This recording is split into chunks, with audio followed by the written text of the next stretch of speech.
Continuamos.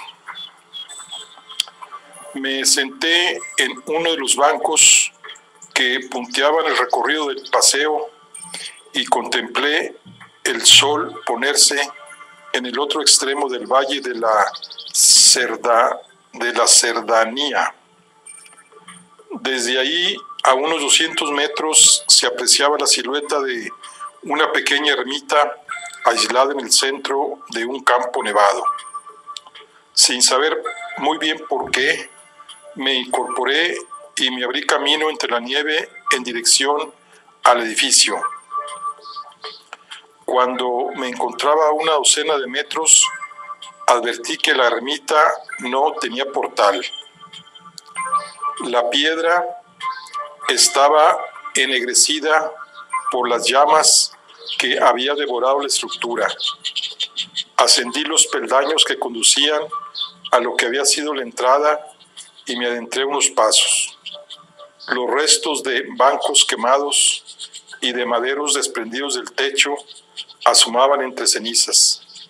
La maleza había reptado hacia el interior y ascendía por lo que había sido el altar. La luz del crepúsculo penetraba por los estrechos ventanales de piedra. Me senté en lo que quedaba de un banco frente al altar y escuché el viento susurrar entre las grietas de la bóveda devorada por el fuego. Alcé la vista y deseé tener, aunque solo fuese un aliento de aquella fe que había albergado mi viejo amigo Semper. En Dios o en los libros, con qué rogarle a Dios o al infierno que me concediese otra oportunidad y me dejase sacar a Cristina de aquel lugar. Por favor, murmuré, mordiéndome las lágrimas. Sonreí amargamente. Un hombre ya vencido y suplicando mezquindades a un Dios en el que nunca había confiado. Miré a mi alrededor y vi aquella casa de Dios hecha de ruinas y cenizas, de vacío y soledad, y supe que volvería aquella misma noche a por ella, sin más milagro ni bendición que mi determinación de llevármela de aquel lugar y de arrancarla de las manos de aquel doctor pusilánime y enamoradizo que había decidido hacer de ella su bella durmiente. Prendería fuego a la casa antes que permitir que nadie volviese a poner las manos encima. Me la llevaría a casa para morir a su lado. El odio y la rabia iluminarían mi camino. Dejé la vieja ermita al anochecer. Crucé aquel campo de plata que ardía a la luz de la luna y regresé al sendero de la arboleda, siguiendo el rastro de la acequia en la tiniebla, hasta que avisté a lo lejos las luces de Villa San Antonio y la cindadela de torreones y mansardas que rodeaban el lago. Al llegar al sanatorio, no me molesté en tirar del llamador que había en la verja. Salté el muro y crucé el jardín reptando en la oscuridad. Rodeé la casa y me aproximé a una de las entradas posteriores. Estaba cerrada por dentro, pero no dudé en un instante en golpear el cristal con el codo para romperlo y acceder a la manija. Me adentré por el corredor, escuchando las voces y los murmullos, oliendo en el aire el aroma de un caldo que ascendía de las cocinas.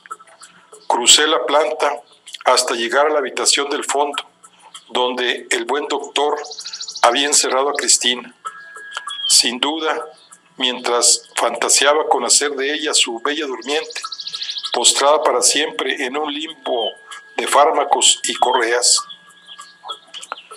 Había contado con encontrar cerrada la puerta de la habitación, pero la manija cedió bajo mi mano, que pulsaba con el dolor sordo de los cortes.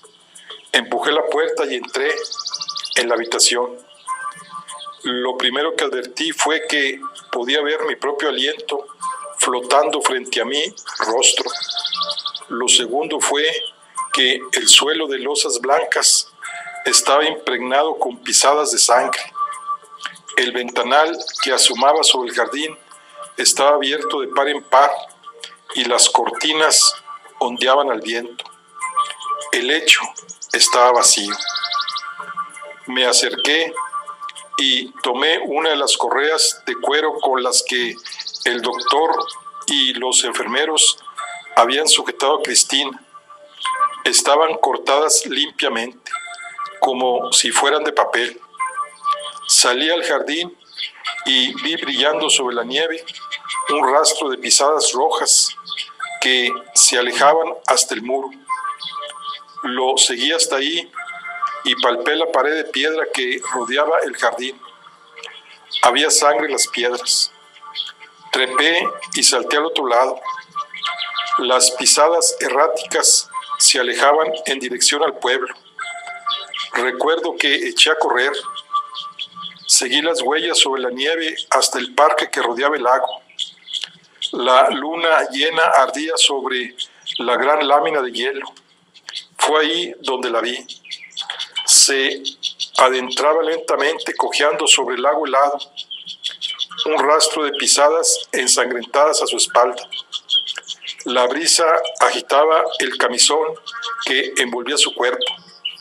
Cuando llegué a la orilla, Cristina se había adentrado una treintena de metros en dirección al centro del lago.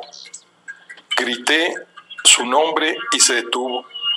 Se volvió lentamente y la vi sonreír mientras una telaraña de grietas se tejía a sus pies. Salté al hielo, sintiendo la superficie helada quebrarse a mi paso, y corrí hacia ella. Cristina se quedó inmóvil, mirándome. Las grietas bajo sus pies se extendían en una hiedra de capilares negros.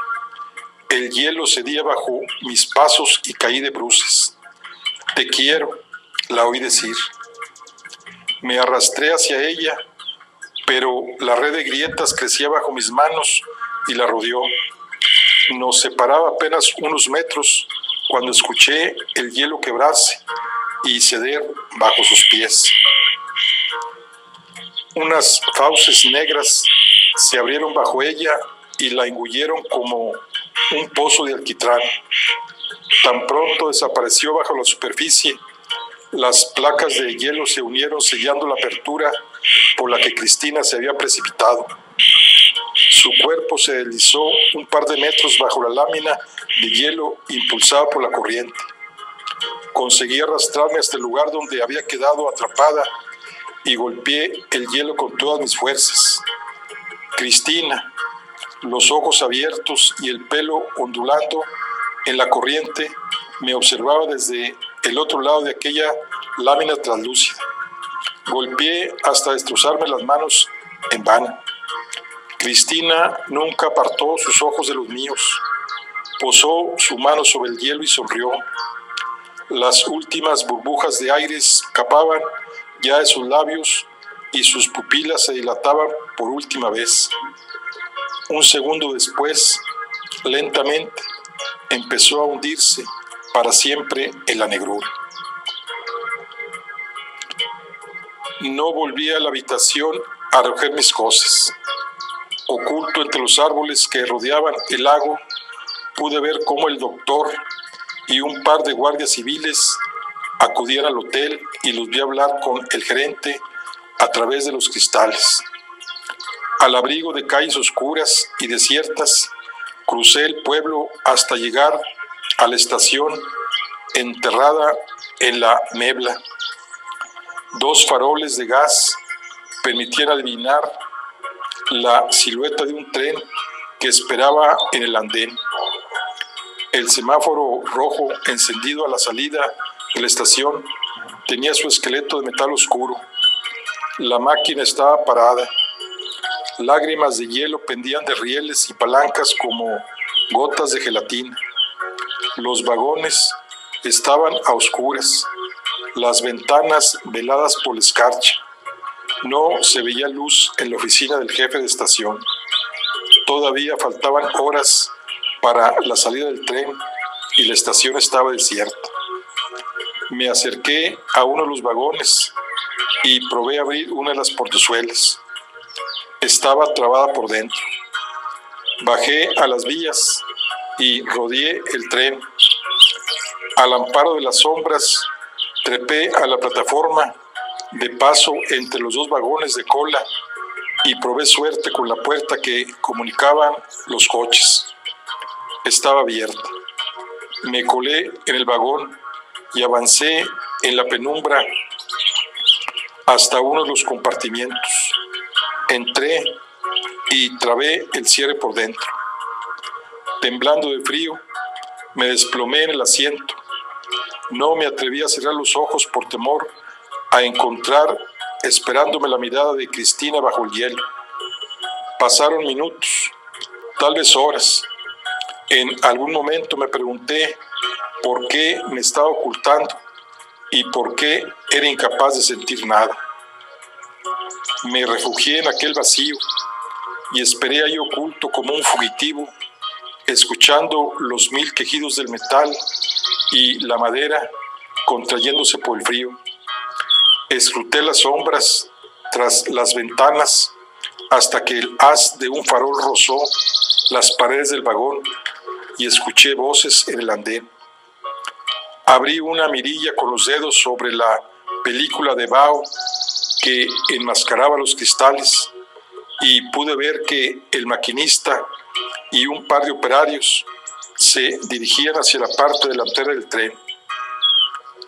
A una decena de metros, el jefe de estación conversaba con la pareja de guardias civiles que había visto con el doctor en el hotel poco antes.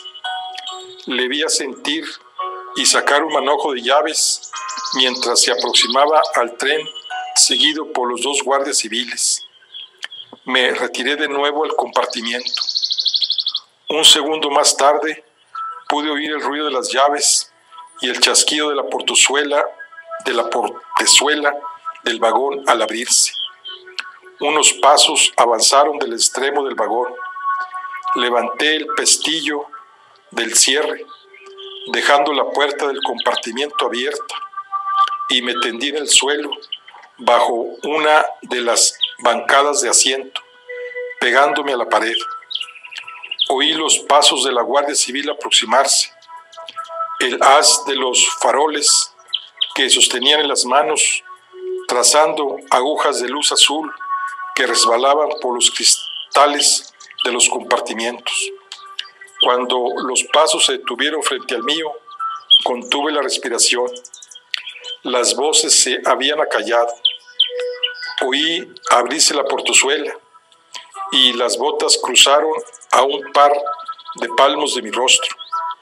El guardia permaneció ahí unos segundos y luego salió y cerró la portezuela. Sus pasos se alejaron por el vagón. Me quedé ahí, inmóvil. Un par de minutos después, escuché un traqueteo y un aliento cálido que exhalaba de la rejilla de la calefacción. Me acarició el rostro. Una hora más tarde, las últimas luces del alba rozaron las ventanas. Salí de mi escondite y miré al exterior. Viajeros solitarios o en pareja recorrían el andén arrastrando sus maletas y bultos. El rumor de la locomotora en marcha se podía sentir en las paredes y en el suelo del vagón. En unos minutos, los viajeros empezaron a subir al tren y el revisor encendió las luces. Volví a sentarme en el banco junto a la ventana y devolví el saludo de alguno de los pasajeros que cruzaban frente al compartimiento. Cuando el gran reloj de la estación dio las 8 de la mañana, el tren empezó a deslizarse por la estación. Solo entonces cerré los ojos y escuché las campanas de la iglesia repicar en la distancia con el eco de una maldición. El trayecto de regreso estuvo plagado de retrasos. Parte del tendido había caído y no llegamos a Barcelona hasta alrededor de aquel viernes 23 de enero. La ciudad estaba sepultada bajo un cielo escarlata sobre el que se extendía una telaraña de humo negro. Hacía calor, como si el invierno se hubiese retirado de súbito y un aliento sucio y húmedo ascendiese desde las rejillas del alcantarillado. Al abrir el portal de la casa de la torre, encontré un sobre blanco en el suelo. Distinguí el sello de lacre rojo que lo cerraba y no me molesté en recogerlo, porque sabía perfectamente lo que contenía. Un recordatorio de mi cita con el patrón para entregarle el manuscrito aquella misma noche en el caserón junto al Parc Güell. Ascendí las escaleras en la oscuridad y abrí la puerta del piso principal. No encendí la luz y fui directamente al estudio. Me acerqué al ventanal y contemplé la sala bajo el resplandor infernal que destilaba aquel cielo en llamas.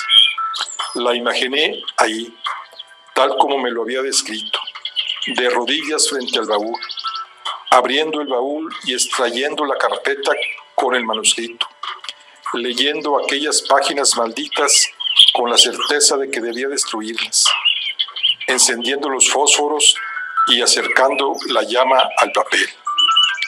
Había alguien más en la casa. Me acerqué al baúl y me detuve a unos pasos, como si estuviese a su espalda espiándola. Me incliné hacia adelante y lo abrí. El manuscrito seguía allí, esperándome. Alargué la mano para rozar la carpeta con los dedos acariciándolo. Fue entonces cuando lo vi. La silueta de plata brillaba en el fondo del baúl como una perla en el fondo de un estanque. Lo cogí entre los dedos y lo examiné a la luz de aquel cielo ensangrentado.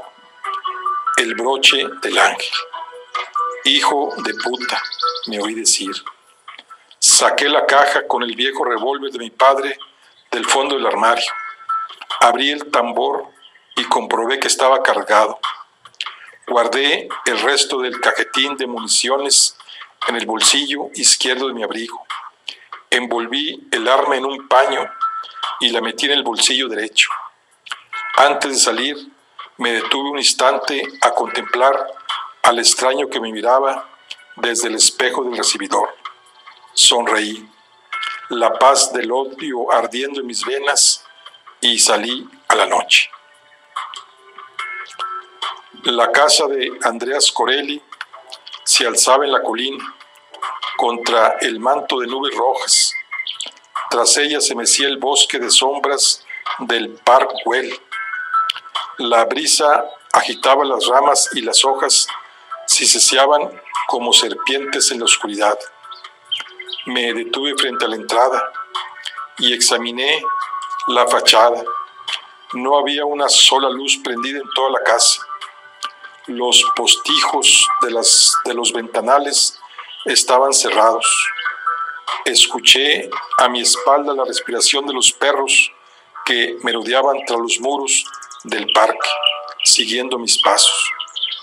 Extraje el revólver del bolsillo y me volví hacia la verja de la entrada, donde se entreveían las siluetas de los animales, sombras líquidas que observaban desde la negrura. Me aproximé a la puerta principal de la casa y di 3 golpes secos con el llamador. No esperé respuesta. Hubiera volado la cerradura a tiros, pero no hizo falta. La puerta estaba abierta. Giré la manija de bronce hasta liberar la traba del cerrojo y la puerta de roble se deslizó lentamente hacia el interior con la inercia de su propio peso. El largo corredor se abría al frente. La lámina de polvo que recubría el suelo, brillando como arena fina. Me adentré unos pasos y me acerqué a la escalinata que ascendía a un lado del vestíbulo, desapareciendo en una espiral de sombras. Avancé por el pasillo que conducía al salón. Decenas de miradas me seguían desde la galería de viejas fotografías enmarcadas que cubrían la pared. Los únicos sonidos que podía percibir eran el de mis pasos y mi respiración. Llegué al extremo del corredor y me detuve. La claridad nocturna se filtraba como cuchillas de luz rojiza desde los postijos. Alcé el revólver y entré en el salón. Ajusté mis ojos a la tiniebla. Los muebles estaban en el mismo lugar que recordaba, pero incluso en la penuria de luz se podía apreciar que eran viejos y estaban cubiertos de polvo. Ruinas. Los cortinajes pendían deshilachados y la pintura de los muros colgaba en tiras que recordaban a escamas. Me dirigí hacia uno de los ventanales para abrir los postijos y dejar entrar algo de luz. Estaba a un par de metros del balcón cuando comprendí que no estaba solo. Me detuve helado y me volví lentamente. La silueta se distinguía claramente en el rincón de la sala, sentada en su butaca de siempre. La luz que sangraba desde los postijos alcanzaba a desvelar los zapatos brillantes y el contorno del traje. El rostro quedaba completamente en sombras, pero sabía que me estaba mirando y que sonreía. Alcé el revólver y le apunté. Sé lo que ha hecho, dije. Corelli no movió ni un músculo. Su figura permaneció inmóvil como una araña. Di un paso al frente, apuntándole al rostro. Me pareció escuchar un suspiro en la oscuridad y por un instante la luz rojiza prendió en sus ojos y tuve la certeza de que iba a saltar sobre mí. Disparé. El retroceso del arma me golpeó el antebrazo como un martillazo seco. Una nube de humo azul se alzó del revólver. Una de las manos de Corelli cayó del brazo de la butaca y se balanceó, las uñas rozando el suelo, y disparé de nuevo. La bala le alcanzó en el pecho y abrió un orificio humeante en la ropa. Me quedé sosteniendo el revólver con ambas manos, sin atreverme a dar un paso más, escrutando su silueta inmóvil sobre la butaca. El balanceo del brazo se fue deteniendo lentamente hasta que el cuerpo yació inerte y sus uñas, largas y pulidas, quedaron ancladas en el firme del roble. No hubo sonido alguno, ni atisbo de movimiento en el cuerpo que acababa de encajar dos balazos, uno en la cara y el otro en el pecho. Me retiré unos pasos hacia el ventanal y lo abrí a patadas, sin apartar la mirada de la butaca donde yacía Corelli. Una columna de luz vaporosa se abrió camino desde la balaustrada hasta el rincón, iluminando el cuerpo y el rostro del patrón. Intenté tragar saliva, pero tenía la boca seca. El primer disparo le había abierto un orificio entre los ojos. El segundo le había agujerado una solapa. No había una sola gota de sangre. En su lugar destilaba un polvo fino y brillante, como el de un reloj de arena que se deslizaba por los pliegues de sus ropas. Los ojos brillaban y tenía los labios congelados en una sonrisa sarcástica. Era un muñeco. Bajé el revólver, la mano todavía temblando, y me acerqué lentamente. Me incliné hacia aquel títere grotesco y acerqué la mano lentamente al rostro. Por un instante temí que en cualquier momento aquellos ojos de cristal se movieran y aquellas manos de uñas largas se me lanzaran al cuello. Rocé la mejilla con la yema de los dedos. Madera esmaltada. No pude evitar soltar una risa amarga. No podía esperarse menos del patrón. Me enfrenté una vez más a aquella mueca burlona y le propiné un culetazo que derribó el títere a un lado. Lo vi caer al suelo y la emprendí a puntapiés con él. El armazón de madera se fue deformando hasta que brazos y piernas quedaron anudados en una postura imposible. Me retiré unos pasos y miré a mi alrededor. Observé el gran lienzo con la figura del ángel y lo arranqué de un tirón. Tras el cuadro encontré la puerta de acceso al sótano que recordaba de la noche en que me había quedado dormido. Ahí probé la cerradura. Estaba abierta. Escruté la escalera que descendía al pozo de oscuridad. Me dirigí hacia la cómoda donde recordaba haber visto a Corelli guardar los 100,000 francos durante nuestro primer encuentro en la casa y busqué en los cajones. En uno de ellos encontré una caja de latón con velas y unos fósforos. Dudé un instante, preguntándome si el patrón también había dejado aquello allí, esperando que lo encontrase, como había encontrado aquel títere.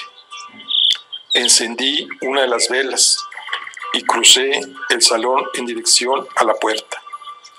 Eché un último vistazo al muñeco derribado y con la vela en alto y el revólver firmemente sujeto en la mano derecha, me dispuse a bajar. Avancé peldaño a peldaño, deteniéndome a cada paso para mirar a mi espalda. Cuando llegué a la sala del sótano, sostuve la vela tan lejos de mí como pude y describí con ella un semicírculo. Todo seguía allí. La mesa de operaciones, las luces de gas y la bandeja de instrumentos quirúrgicos, todo cubierto de una pátina de polvo y telarañas. Pero había algo más. Se apreciaban otras siluetas apoyadas contra la pared, tan inmóviles como la del patrón. Dejé la vela sobre la mesa de operaciones y me acerqué a aquellos cuerpos inertes. Reconocí en ellos al criado que nos había atendido una noche y al chofer que me había llevado a casa tras mi cena con Corelli en el jardín de la casa. Había otras figuras que no supe identificar. Una de ellas estaba dispuesta contra la pared, su rostro oculto. La empujé con la punta del arma, haciéndola girar, y un segundo después me encontré mirándome a mí mismo. Sentí que me invadía un escalofrío. El muñeco que me imitaba solo tenía medio rostro. La otra mitad no tenía rasgos formados. Me disponía a aplastar aquella faz de una patada cuando oí la risa de un niño en lo alto de la escalinata. Contuve la respiración y entonces se escucharon una serie de chasquidos secos. Corrí escalera arriba y al llegar al primer piso, la figura del patrón ya no estaba en el suelo, donde había quedado derribada.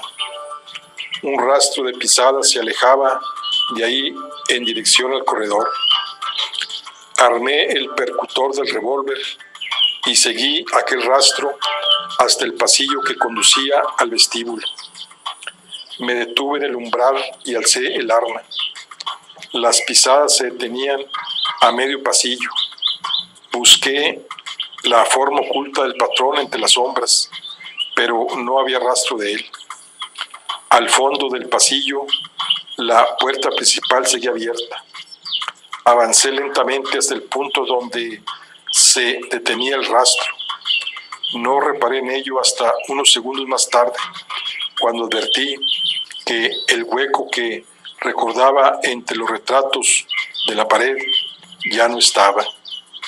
En su lugar había un marco nuevo y en él, en una fotografía que parecía salía del mismo objetivo que todas las que formaban aquella macabra colección, podía verse a Cristina, vestida de blanco, su mirada perdida en el ojo de la lente. No estaba sola. Unos brazos la rodeaban y la sostenían en pie, su propietario sonriendo para la cámara, Andreas Corelli. Me alejé colina abajo, rumbo a la madeja de calles oscuras de Gracia. Ahí encontré un café abierto en el que se había congregado una nutrida parroquia de vecinos que discutían airadamente de política o de fútbol. Era difícil de determinar. Sorteé el gentío y crucé una nube de humo y ruido hasta alcanzar la barra, donde el tabernero me dedicó la mirada vagamente hostil con la que supuse recibía a todos los extraños, que en aquel caso debían de ser todos los residentes de cualquier lugar a más de un par de calles de su establecimiento. Necesito usar su teléfono, dije. El teléfono es solo para clientes. Póngame un coñac y el teléfono. El tabernero tomó un vaso y señaló hacia un pasillo al fondo de la sala que se abría bajo un cartel que rezaba urinarios.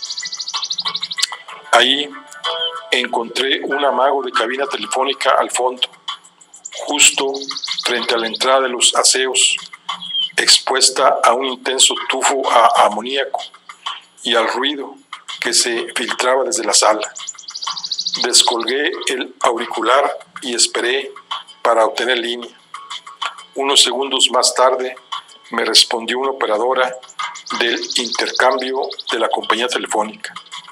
Necesito hacer una llamada al despacho de abogados de Valera en el número 442 de la Avenida Diagonal. La operadora se tomó un par de minutos para encontrar el número y conectarme. Esperé allí, sosteniendo el auricular con una mano y tapándome el oído izquierdo con la otra. Finalmente me confirmó que transfería mi llamada y a los pocos segundos reconocí la voz de la secretaria del abogado Valera. Lo siento, pero el abogado Valera no se encuentra aquí en estos momentos. Es importante.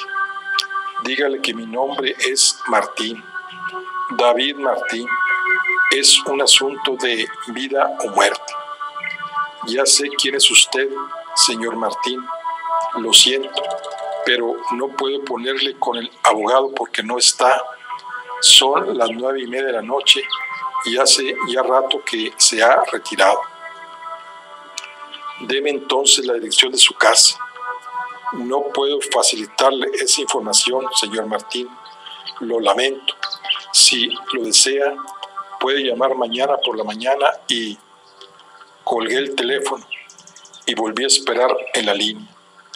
Esta vez di a la operadora el número que me había facilitado Ricardo Salvador.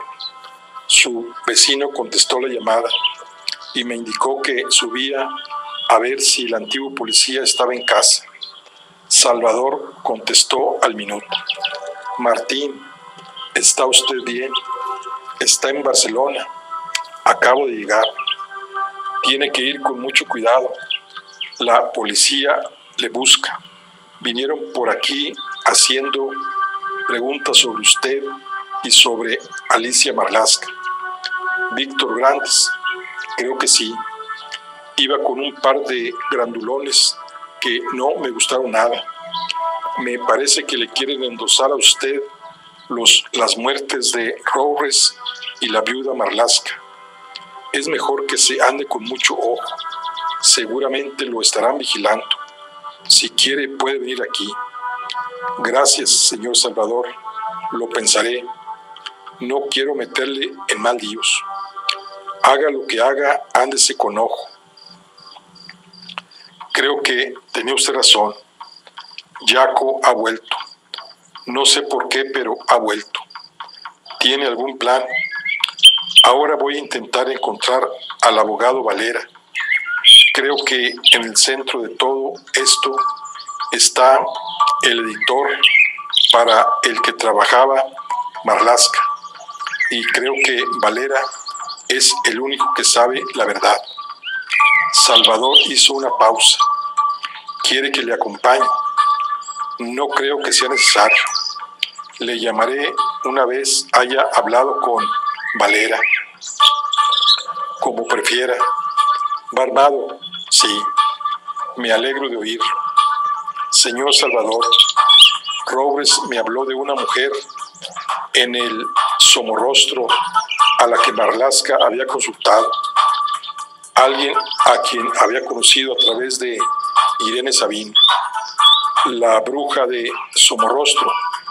¿Qué sabe de ella? No hay mucho que saber. No creo ni que exista. Lo mismo que ese editor. De lo que tiene que preocuparse es de Jaco y de la policía. Lo tendré en cuenta. Llámeme tan pronto sepa algo. De acuerdo. Así lo haré. Gracias. Colgué el teléfono y al cruzar frente a la barra dejé unas monedas para cubrir la llamada y la copa de licor que seguía allí, intacta. 20 minutos más tarde me encontraba al pie del 442 de la avenida Diagonal, observando las luces encendidas en el despacho de Valera en lo alto del edificio. La portería estaba cerrada, pero golpeé la puerta hasta que se asomó el portero y se aproximó con un semblante no muy amigable. Tan pronto abrió un poco la puerta para despacharme con malos modos, di un empujón y me colé en la portería, ignorando sus protestas. Fui directo al ascensor y cuando el portero intentó detenerme, sujetándome del brazo, le lancé una mirada envenenada que le disuadió de su empeño.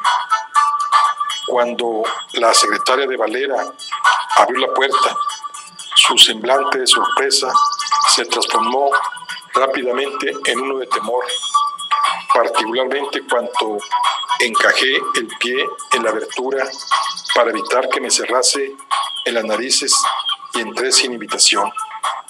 Avise al abogado, dije, ahora. La secretaria me miró pálida. El señor Valera no está.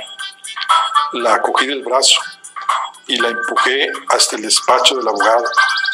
Las luces estaban encendidas, pero no había rastro de Valera.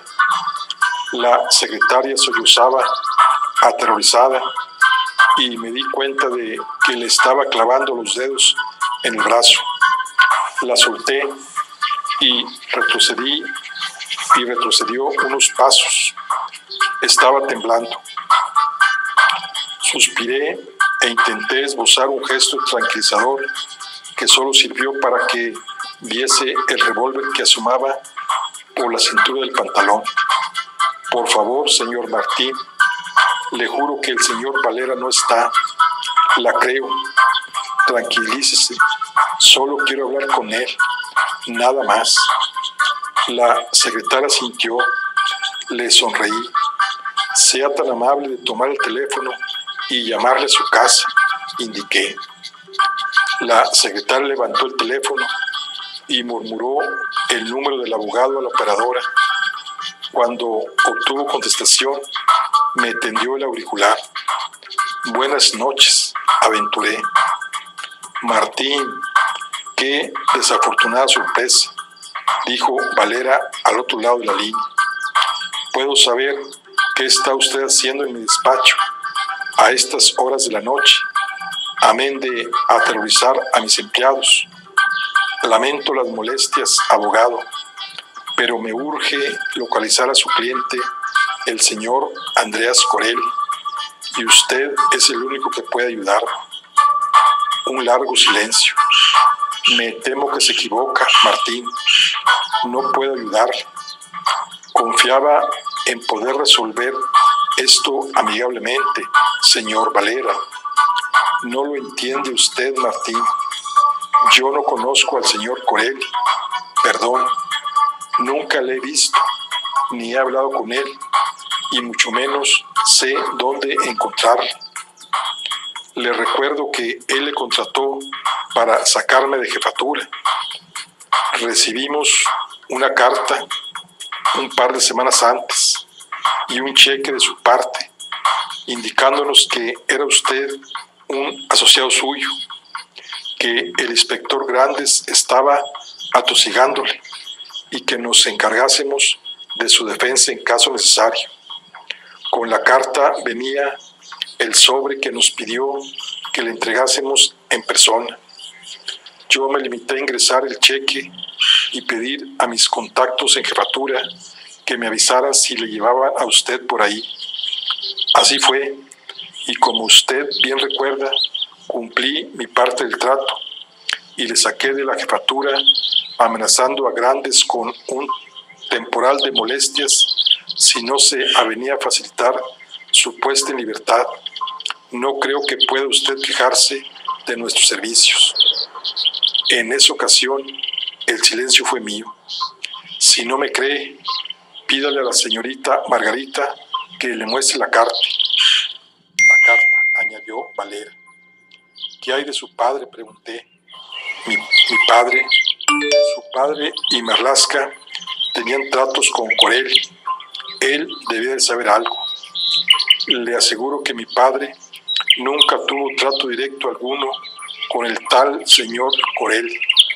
Toda su correspondencia, si la había, porque en los archivos del despacho no hay constancia de ello, la manejaba el difunto señor Marlaska personalmente.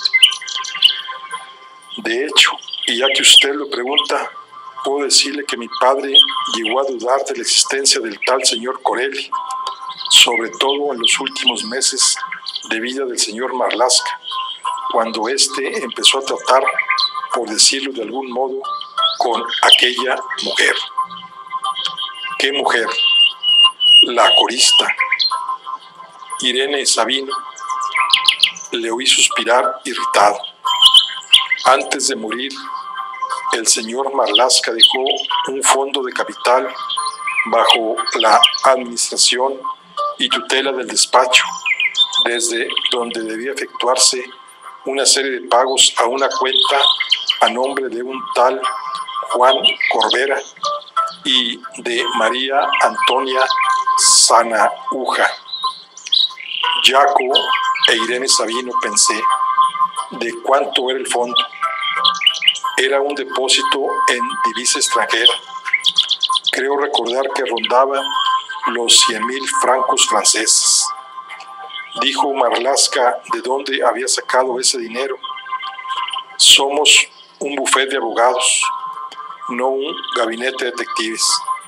El despacho se limitó a seguir las instrucciones estipuladas en la voluntad del señor Marlaska, no a cuestionarlas. ¿Qué otras instrucciones dejó? Nada especial. Simples pagos a terceras personas que no tenían relación alguna con el despacho ni con su familia. ¿Recuerda alguno en especial? Mi padre se encargaba de esos asuntos personalmente para evitar que los empleados del despacho tuviesen acceso a información, digamos que comprometida. ¿Y no le pareció extraño a su padre que su ex socio quisiera hacer entrega de ese dinero a desconocidos. Por supuesto que le pareció extraño. Muchas cosas le parecieron extrañas. ¿Recuerda a dónde se debían enviar aquellos pagos? ¿Cómo quiere que lo recuerde? Hace por lo menos 25 años de aquello. Haga un esfuerzo, dije, por la señorita Margarita. La secretaria me lanzó una mirada de terror a la que correspondí guiñándole un ojo. No se le ocurra ponerle un dedo encima, amenazó Valera. No me dé ideas, corté. ¿Cómo lleva la memoria? Se le va refrescando. Puedo consultar en los dietarios privados de mi padre. Es todo. ¿Dónde están? Aquí, entre sus papeles, pero me llevará unas horas. Colgué el teléfono y contemplé a la secretaria de Valera, que se había echado a llorar. Le tendí un pañuelo y le di una palmada en el hombro. Venga, mujer, no se me ponga así, que ya me voy. Ve como solo quería hablar con él. Asintió aterrada, sin apartar los ojos del revólver. Me cerré el abrigo y le sonreí. Una última cosa. Alzó la mirada, temiendo lo peor. Apúnteme la dirección del abogado y no intente liarme, porque si me miente, volveré y le aseguro que dejaré en la portería esta simpatía natural que me caracteriza. Antes de salir, pedí a la señorita Margarita que me mostrase dónde tenía el cable de la conexión telefónica y lo corté, ahorrándole así la tentación de avisar a Valera y decirle que me disponía a hacerle una visita de cortesía o de llamar a la policía para informarles de nuestro pequeño desencuentro. El abogado Valera vivía en una finca monumental con aires de castillo normando, enclavado en la esquina de las calles Girona y Ausiàs March. Supuse que había heredado de su padre aquella monstruosidad junto con el despacho y que cada piedra que la sostenía estaba forjada con la sangre y el aliento de generaciones enteras de barceloneses que nunca hubieran soñado con poner los pies en un palacio como aquel. Le dije al portero que llevaba unos papeles del despacho para el abogado de parte de la señorita Margarita y tras dudarlo un instante me dejó subir. Ascendí las escalinatas sin prisa, bajo la mirada atenta del portero. El rellano del piso principal era más amplio que la mayoría de viviendas que recordaba de mi infancia en el viejo barrio de la Ribera, a apenas unos metros de allí. El aldabón de la puerta era un puño de bronce. Tan pronto lo sujeté para llamar, me di cuenta de que la puerta estaba abierta. Empujé suavemente y me asomé al interior. El recibidor daba a un largo pasillo de unos 3 metros de anchura, con paredes revestidas de terciopelo azul, recubiertas de cuadros. Cerré la puerta a mi espalda y escruté la penumbra cálida que se entrevía al fondo del corredor. Una música tenue flotaba en el aire, un lamento de piano de aire elegante y melancólico. Granados. Señor Valera, llamé. Martín. Al no obtener respuesta, me aventuré lentamente por el pasillo, siguiendo el rastro de aquella música triste. Avancé entre los cuadros y las hornacinas que albergaban figuras de vírgenes y santos.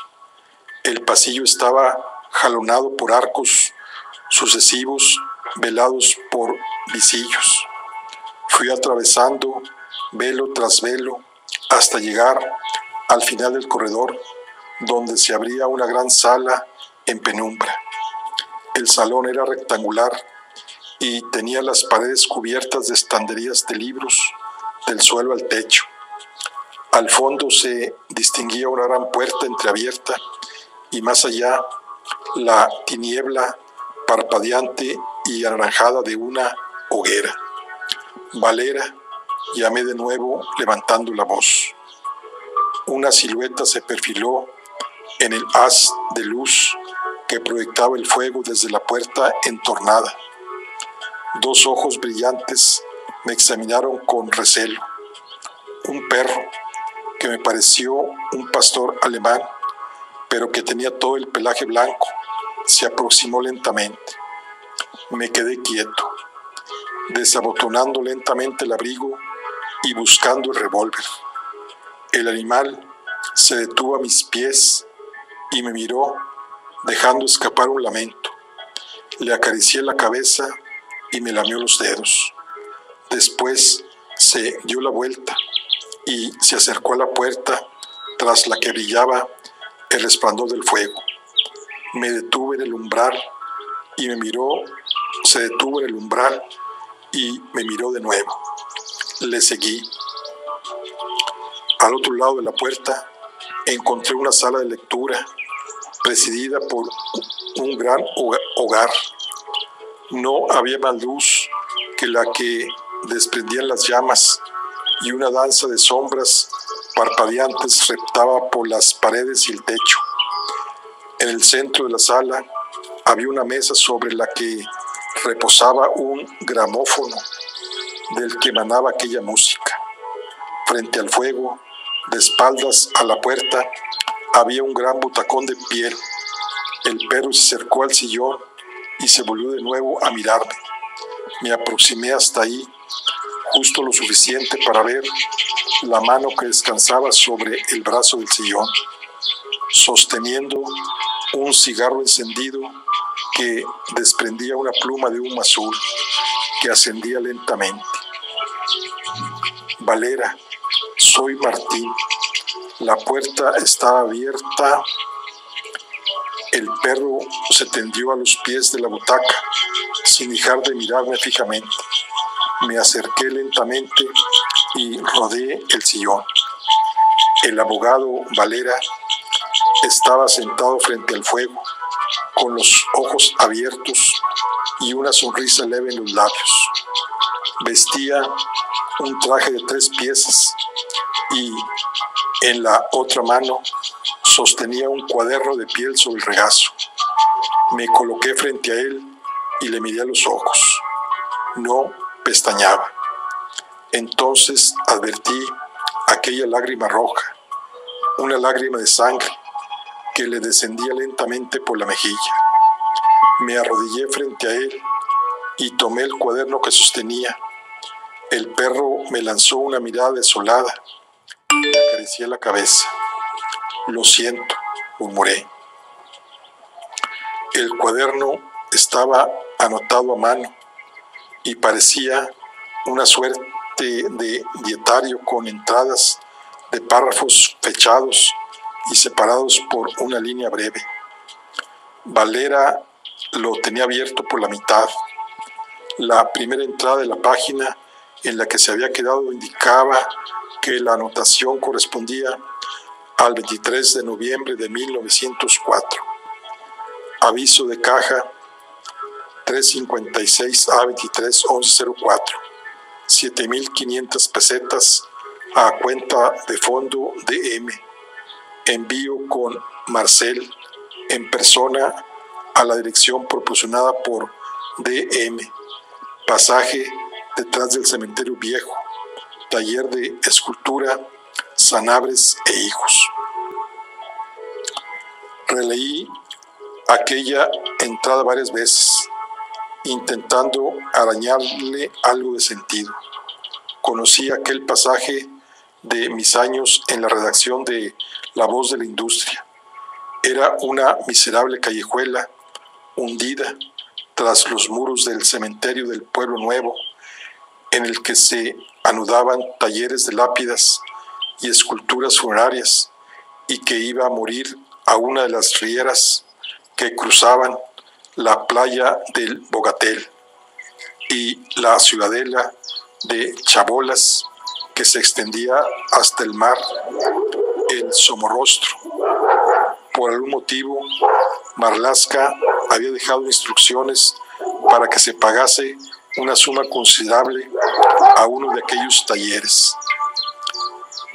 En la página correspondiente al mismo día aparecía otra anotación relacionada con Marlaska, que indicaba el inicio de los pagos a Irene Sabido,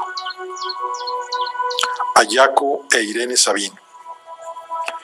Transferencia bancaria desde fondo de M a cuenta bancaria Hispano Colonial, Juan Corbera, María Antonia Zanoja.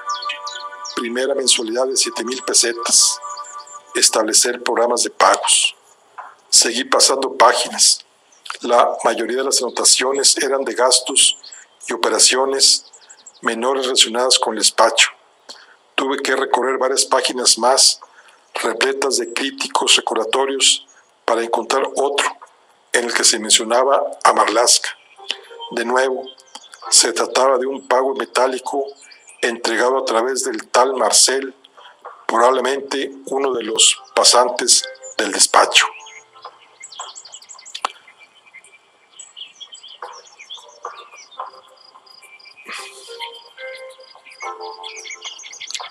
La bruja del Somorrostro, pensé.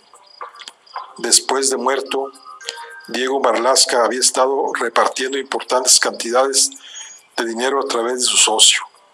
Aquello contradecía la sospecha de Salvador de que Jaco hubiera huido con el dinero. Marlaska había ordenado los pagos en persona y había dejado el dinero en un fondo tutelado por el bufete de abogados. Los otros dos pagos insinuaban que poco antes de morir, Marlaska había tenido tratos con un taller de escultura funeraria y con algún turbio personaje del Somorrostro, tratos que se habían traducido en una gran cantidad de dinero cambiando de manos. Cerré el cuaderno, más perdido que nunca. Me disponía a abandonar aquel lugar cuando, al volverme, advertí que una de las paredes del salón de lectura estaba cubierta de retratos, nítidamente marcados sobre un lienzo de terciopelo granate. Me aproximé y reconocí el rostro adusto e imponente del patriarca Valera, cuyo retrato al óleo dominaba todavía el despacho de su hijo. El abogado aparecía en la mayoría de imágenes en compañía de una serie de prohombres y patricios de la ciudad en lo que parecían diferentes ocasiones sociales y eventos cívicos. Bastaba repasar una docena de aquellos retratos e identificar al elenco de personajes que posaban sonrientes junto al viejo letrado para constatar que el despacho de Valera, Marlaska y Sentís era un órgano vital en el funcionamiento de Barcelona. El hijo de Valera, mucho más joven, pero a todas luces reconocible, aparecía también en algunas de las imágenes, siempre en segundo plano, siempre con la mirada enterrada en la sombra del patriarca. Lo sentí antes de verlo. En el retrato aparecía Valera, padre e hijo. La imagen estaba tomada a las puertas del 442 de la Diagonal, al pie del despacho. Junto a ellos aparecía un caballero alto distinguido. Su rostro aparecía también en muchas de las otras fotografías en la colección, siempre mano a mano con Valera. Diego Marlaska.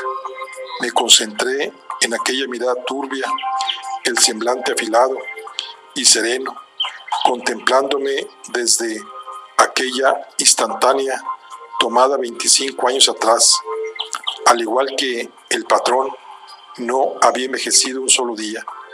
Sonreí amargamente al comprender mi ingenuidad. Aquel rostro no era el que aparecía en la fotografía que me había entregado mi amigo, el viejo ex policía. El hombre que conocía como Ricardo Salvador no era otro que Diego Marlaska. La escalera estaba a oscuras cuando abandoné el palacio de la familia Valera. Crucé el vestíbulo a tientas y al abrir la puerta, las farolas de la calle proyectaron hacia el interior un rectángulo de claridad azul a cuyo término me encontré con la mirada del portero. Me alejé de ahí a paso ligero rumbo a la calle Trafalgar, de donde partía el tranvía nocturno que dejaba las puertas del cementerio del Pueblo Nuevo, el mismo que tantas noches había tomado con mi padre cuando le acompañaba su turno de vigilante en La Voz de la Industria. Muy bien, bueno, aquí concluimos la charla de hoy. Nos vemos en la siguiente. Hasta luego.